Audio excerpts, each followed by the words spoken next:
Today we're going to tie up Glossback Scud. I've got a size 16 scud hook in my vise. We're going to start out with some lead wire. That's going to help us get down in the water pretty quickly. It's also going to allow us to kind of create the shape of the body of a scud that we're looking for. So I'm going to take quite a few wraps here. And I don't worry too much about where it's positioned at this point. I'm just going to rotate this while pulling against the shank of the hook until it breaks off. And I'll do the same thing with the other side. So now that we've got it broken off, I'm just going to kind of push it together. Right up against the eye is fine. Then I'm going to slide it back to about where I want it on the hook shank. So now we're just going to take our thread, get it started right in front of that lead. And I'm going to start wrapping over the top of that lead. If you need to, you can stick your fingernail or something there to keep it from sliding. You can put super glue, Zap-A-Gap on top of the lead. Usually I have pretty good luck not needing to do either of those. So once you've got it behind, we're going to go ahead and remove our thread. Then I'm just going to take some wraps from there, moving down pretty deep into the bend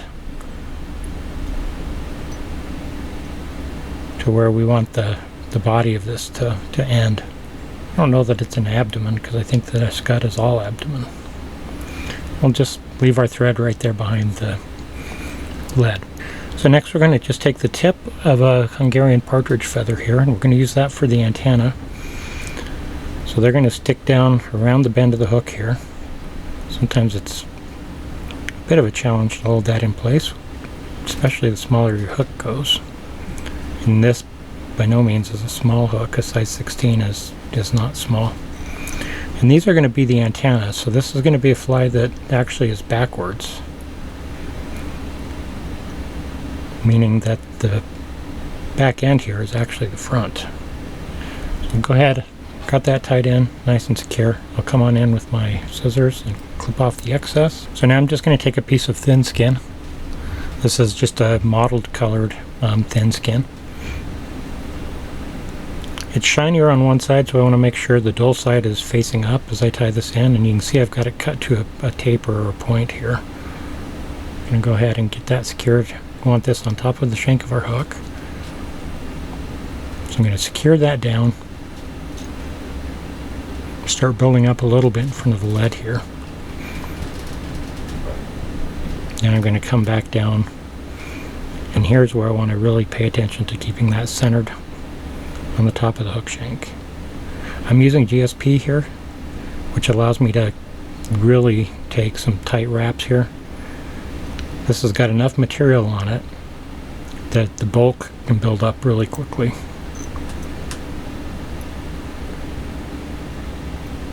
So once I've got that in place, I'm going to bring my thread back up on to where the thread wraps are. And now we're just going to take a piece of copper wire, and that's going to rib our scud. I'm going to tie that in on my side of the hook.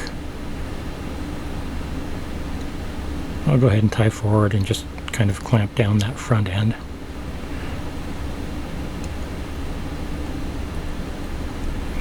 Then I'll just go ahead and bring that on back, keeping it on the side of the hook as best as you can.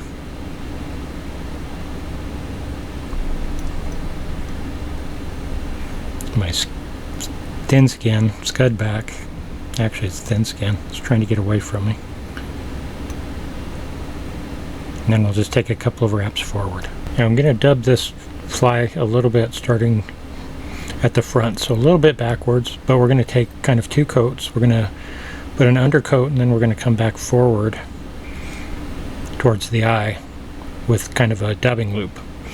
And what I've got is just some Sow Scud dubbing here that I've blended in my fingers. I like to start out with a kind of a really light green, and then have about a half that amount of a darker shade of green, and then about a quarter that amount of a much darker shade of green. And that will just give us a nice variegated look. And we'll just go ahead, got that prepared, we'll just finger dub that on. I want this first layer of dubbing to be pretty tight. And like a scud should be, it needs to be thicker in the middle, almost football shaped.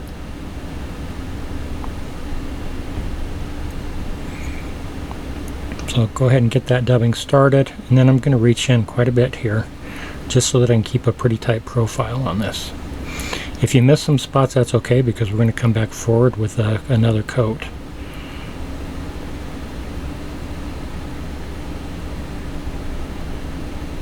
You can see how picky I am on this pattern and keeping this dubbing nice and tight.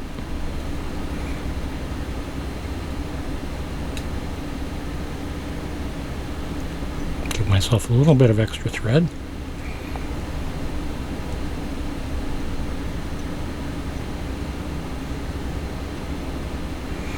In this case, I've got more than I need, so I'm going to go ahead and strip some of that off. Go ahead and tighten down that tiny little bit that remains. That'll get us right back down to where our thin skin is. I'm going to give myself some extra thread so we can go ahead and create a dubbing loop. I'm just going to take my finger, make a loop. I'm going to throw my thread over the top. I'm going to take a couple of wraps of thread around the base of that loop. So hopefully you can kind of see what I've got there in my finger.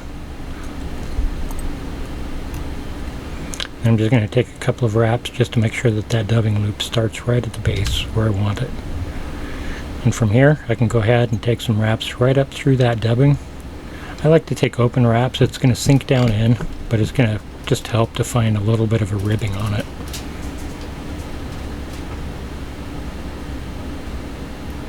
Just like that.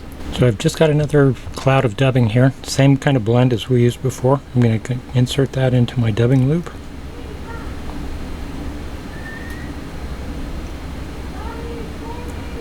I want to kind of get it arranged so I make sure that that loop captures this. And I'm just going to pull that loop tight, and I'm just going to go ahead and spin that up.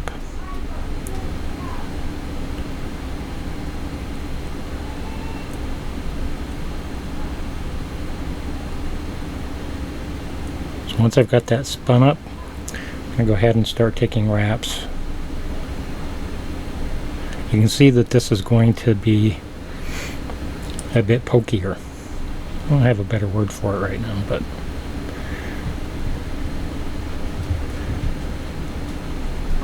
I think you'll see what I mean.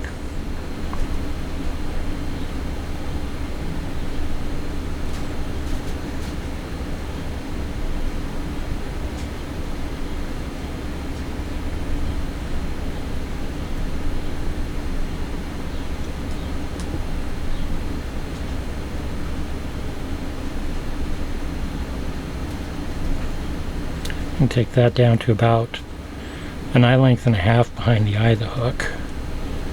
And this being a dubbing loop, I can just go ahead and throw my thread over the top of it. Pull it backwards, and I'll take a couple of wraps on this side of it as well. And then I can just come on in with my scissors and I can remove that dubbing loop. This guy's already pretty fuzzy, but I'm going to go ahead and take a dubbing brush. Just kind of push those fibers down. Just a couple in this case is all I'm going to really need.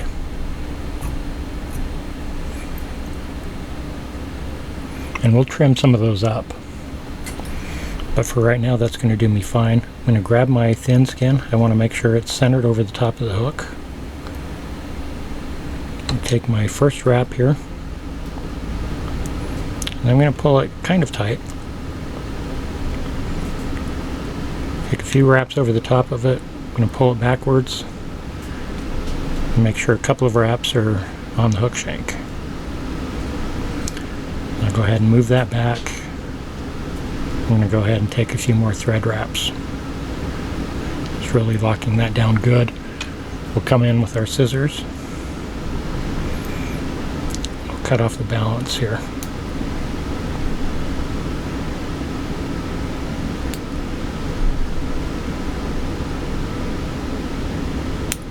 Go ahead and grab our copper wire now.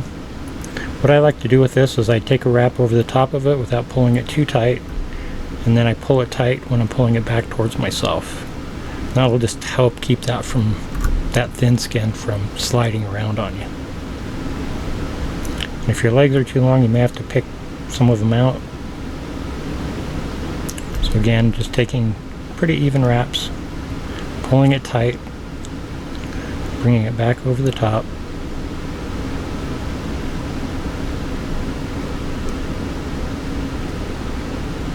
And if there's going to be any distance between the wraps, you want those distances to be greater right over the hump.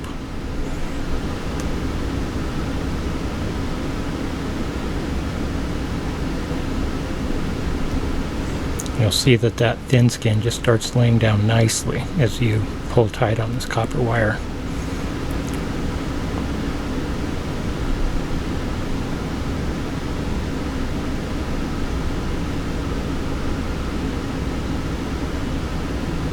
I'm going to take that right up to this point right behind the eye, again keeping about an eye length and a half or 2 eye lengths back. I'll go ahead and throw my thread over that a couple of times, secure it in place, pull it backwards, and we'll take a couple of wraps in front of it as well.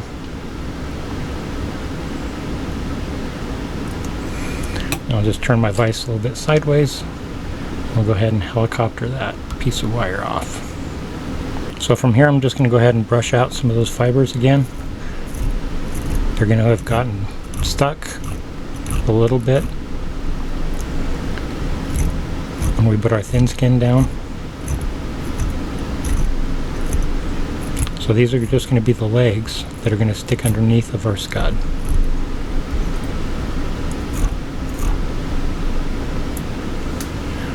Once I've got those in place, kind of sticking out where I want them, I'm going to go ahead and whip finish at this point.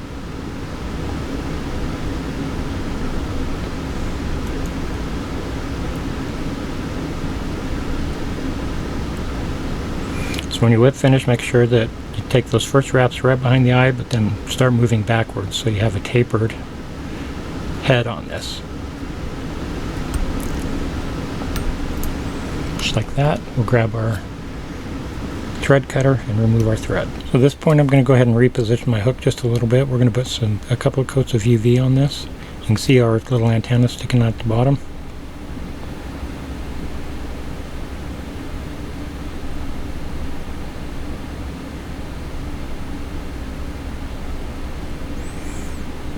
That's going to do me just fine. Go ahead and take your fingers and stroke downwards to get those legs underneath. And we're going to come in with our scissors and I'm going to cut those just a little bit lower or a little bit higher than the point of our hook. This next step is just a preference. I like to squish this down a little bit. That lead will help us do that and it'll give us a little bit flatter profile. So I'm just going to take some flat pliers.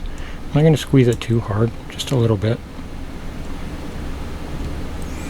You'll see that that's kind of widened it out a little bit and gave us that more scud looking shape. And we're just going to take a little bit of medium UV resin. That's why this is called the Glossback. Just want to make sure I've got good coverage. So you can take your time with this, get it over those thread wraps. I'm going to check either side just to make sure that I've got it kind of coming down either side.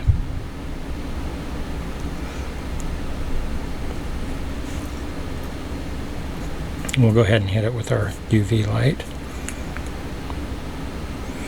So now we're going to hit it with some thin UV resin. Again, make it even, make sure it's going all the way down the base. It's going to do a couple of things. It's going to make this shine a little bit more. It's also going to make those copper wires in the mottled thin skin kind of stand out more. We'll hit that, and that finishes up the fly. Here's the Glossback Scud. Really great pattern. This one fishes well. You can change up the color of the dubbing if you have a different color of scud in your area. We often have more of a grayish one, but we also have these more mossy colored ones. So grab yourself a hook, throw it in your vise, and give this one a shot.